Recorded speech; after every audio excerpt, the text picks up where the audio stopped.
बार अपना बिहार की शुरुआत करते हैं पटना से मिल रही बड़ी खबर के साथ।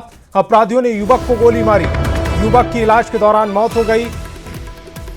युवक का नाम सुरेंद्र साहब बताया जा रहा है। सुरेंद्र साहब गैस दुकानदार है। पटना के दीघा थाना क्षेत्र का यह पूरा मामला है। पटना से तस्वीरें भी देखी।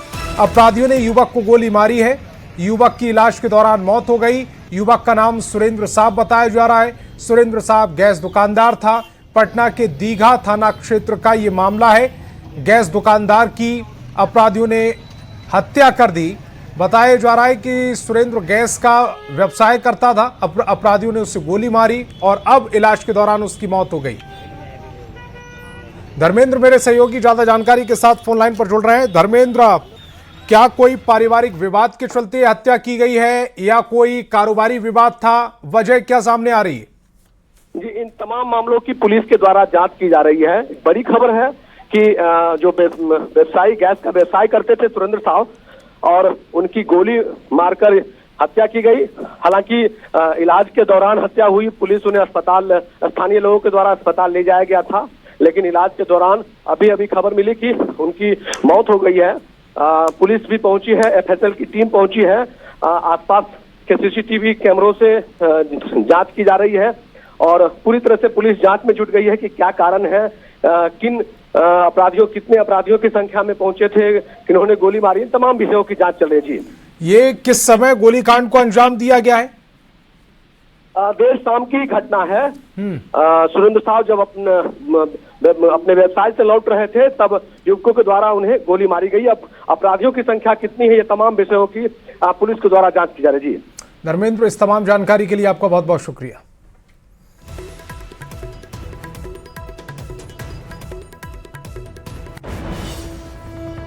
और गया जी से बड़ी खबर है, जहां फतेहपुर थाना क्षेत्र के हलमता जंगल में पुलिस ने शराब तस्करों के खिलाफ बड़ी कार्रवाई की है। जंगल से करीब 3500 लीटर महुआ शराब बरामद की है।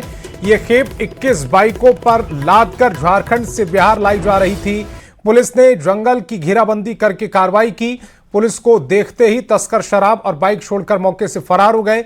शुरुआती जांच में ज्यादातर बाइकें चोरी की सामने आई हैं। पुलिस बरामद गाड़ियों के आधार पर तस्करों की पहचान करने और पूरे नेटवर्क की जांच में जुट गई है।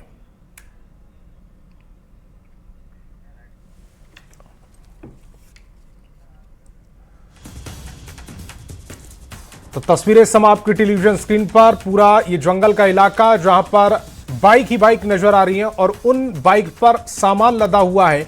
पुलिस ने 3500 लीटर महुआ शराब बरामद की है। 21 बाइकें ये बरामद की गई हैं। ज्यादातर बाइकें चोरी की सामने आ रही हैं।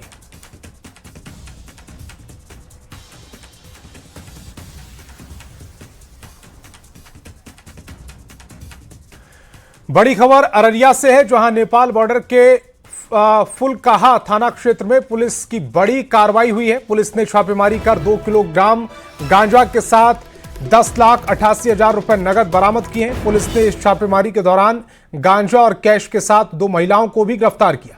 फारबिसगंज एसडीपीओ ने बताया कि नेपाल बॉर्डर के डुमरिया गांव में गांजा तस्करी की सूचना पर पुलिस ने बैद्यनाथ बहरदार के घर में छापेमारी की, जिसमें बड़ी बरामदगी हुई है। बैद्यनाथ बहरदार और उसके बेटे की गिरफ्तारी के लिए पुलिस लगातार दबिश दे रही है। इसको लगभग 3-3:30 बजे गुप्त सूचना के आधार पर फुलकाहा थाना क्षेत्र के डुमरिया गांव में बैद्यनाथ बहरदार के घर में गांजा होने की सूचना पर छापेमारी कराई गई थी।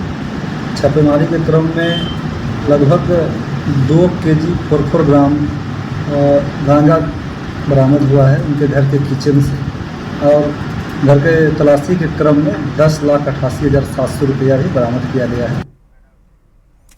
मुंगेर के हवेली खड़गपुर नगर परिषद क्षेत्र में प्रशासन ने अतिक्रमण के खिलाफ बड़ी कार्रवाई की। नगर परिषद और प्रशासन की संयुक्त टीम ने बुलडोजर चलाकर मुख्य बाजार से अतिक्रमण को खाली कराया। कार्रवाई के दौरान जहां सड़क किनारे बने शेड, गुमटियां और अवैध निर्माण ध्वस्त किए गए, वहीं कई दुकानदारों ने खुद ही अपना अतिक्रमण हटाना शुरू कर दिया।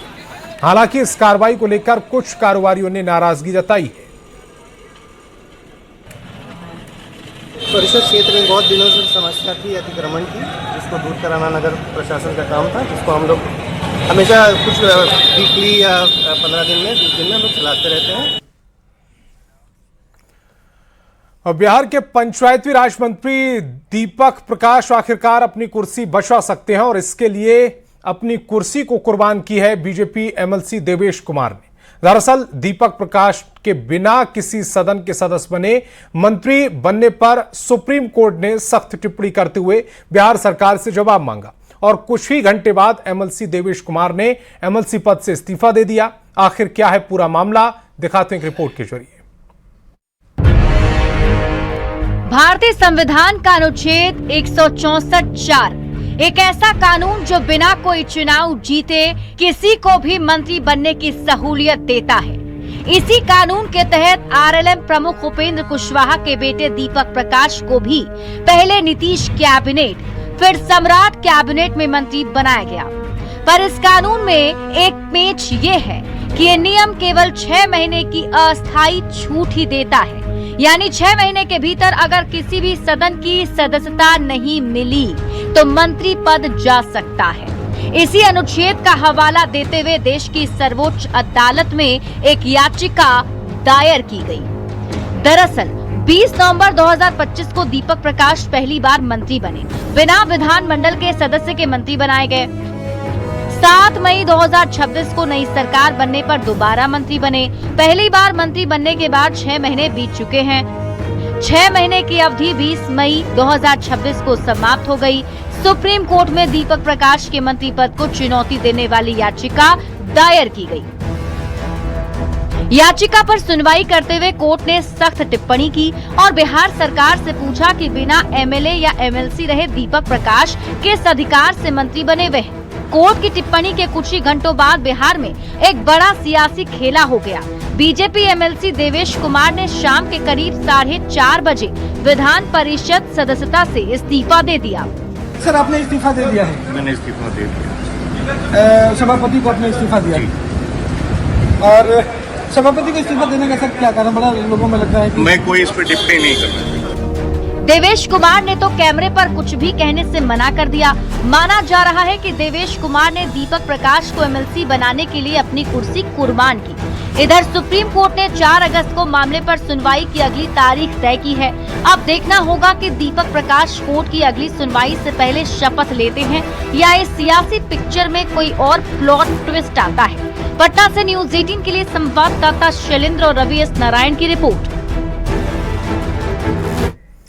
और खबर दरभंगा से, जहां बिहार के पंचायती राज मंत्री दीपक प्रकाश 2 दिवसीय दौरे पर पहुंचे, जहां उन्होंने रमौली और अलीनगर के अदलोक पंचायत में पंचायत सरकार भवनों का निरीक्षण किया। इस दौरान उन्होंने आरटीपीएस काउंटर का उद्घाटन किया। साथ ही ग्रामीणों से बातचीत कर उनकी समस्याएं सुनी। मंत्री ने लोगों को समस्याओं का समाधान का भरोसा दिलाया। इस दौरान एमएलसी देवेश कुमार के इस्तीफे के सवाल पर उन्होंने कहा कि उन्हें इस मामले की कोई जानकारी नहीं।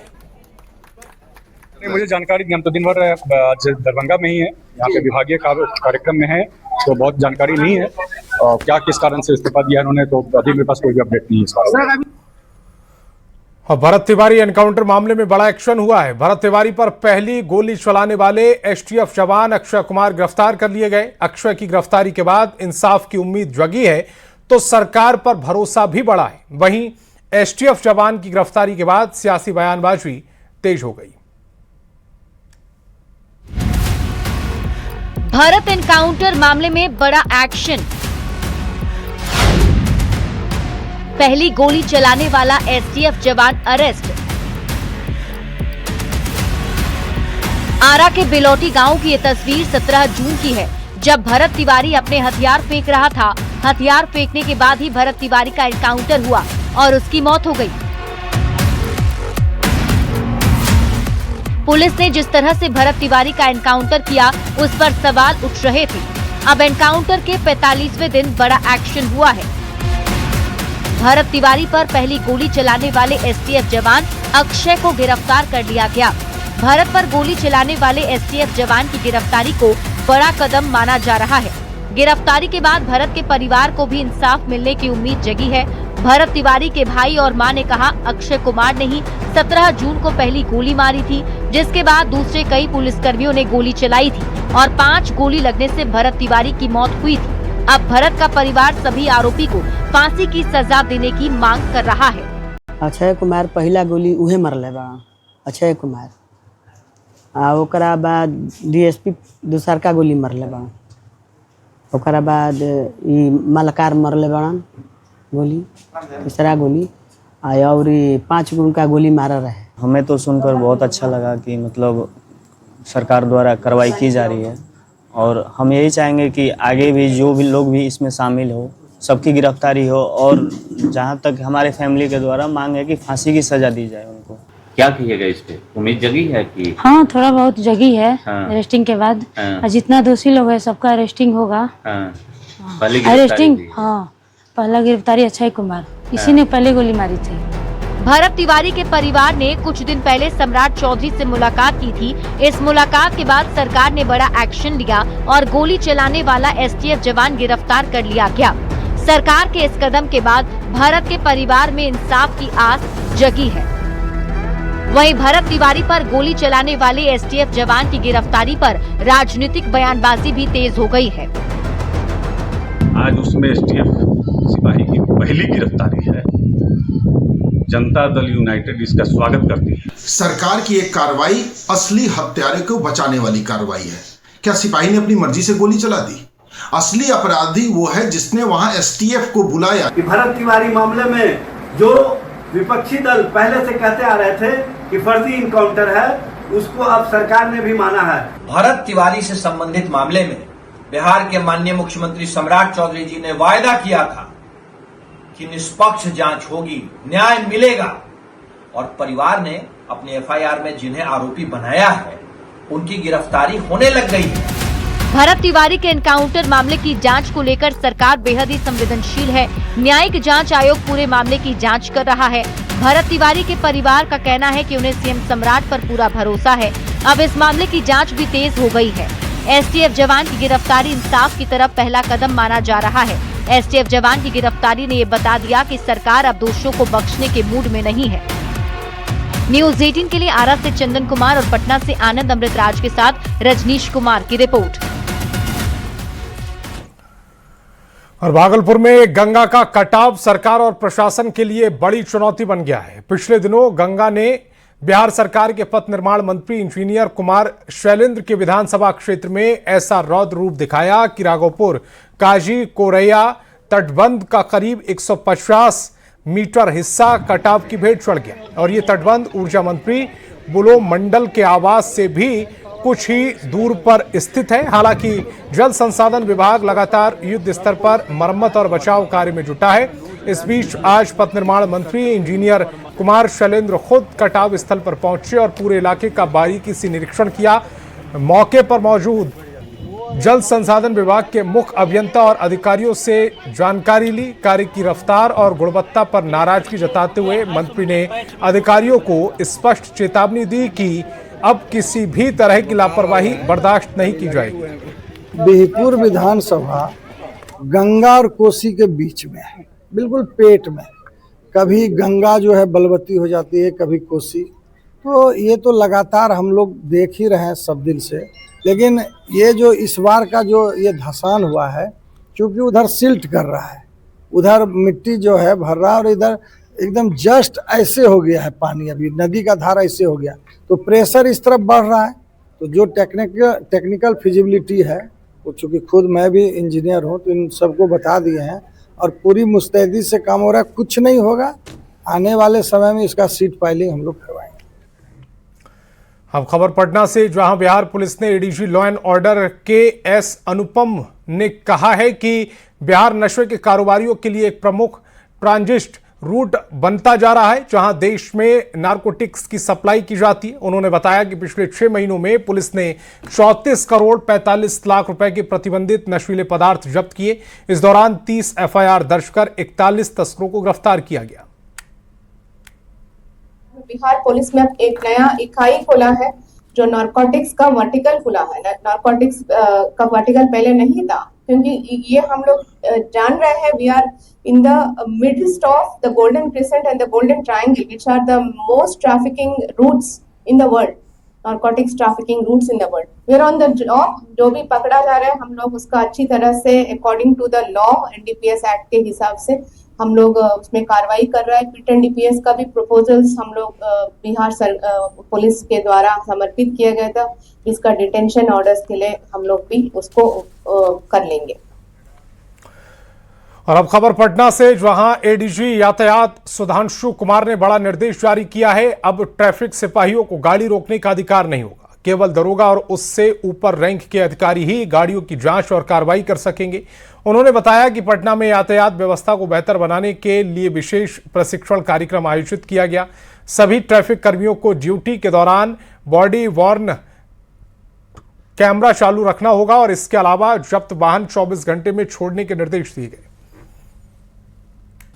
तो इसलिए आवश्यक है कि आप हर हालत में बॉडी वॉर्न कैमरा को ऑन अवस्था में ड्यूटी के दौरान रखें।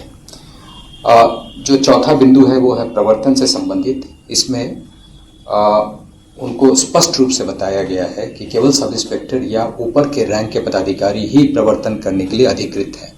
इसलिए किसी भी परिस्थिति में, मैं दोबारा रिपीट करता हूं, किसी भी परिस्थिति में कोई अन्य रैंक का पदाधिकारी जैसे सिपाही हो या हवलदार हो या एएसआई हो, उसको ये काम नहीं करना है।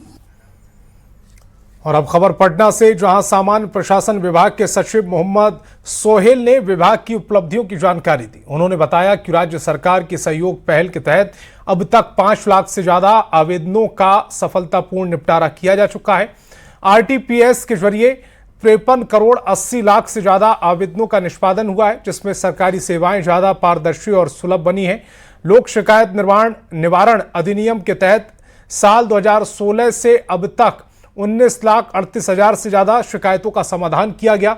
उन्होंने कहा कि ज्यादातर सेवाएं अब ऑनलाइन उपलब्ध हैं। साथ ही मुख्यमंत्री फेलोशिप योजना के लिए IIM बोधगया के साथ MOU किया गया है। पिछले 19 मई को यह कार्यक्रम लागू किया गया था प्रथम बार, और अब तक में 5,83,886 आवेदन प्राप्त हुए हैं सहयोग शिविर में, जिसमें से 5,33,904 समस्या का निस्तार कर दिया गया है और शेष अभी लंबित है। सबसे बड़ी बात है कि माननीय मुख्यमंत्री महोदय की सोच यह थी कि यह पूरी प्रक्रिया डिजिटल होनी चाहिए। आपको जानकर यह हैरानी होगी कि कंप्यूटर द्वारा ही स्पष्टीकरण निर्गत हो रहा है खुद से।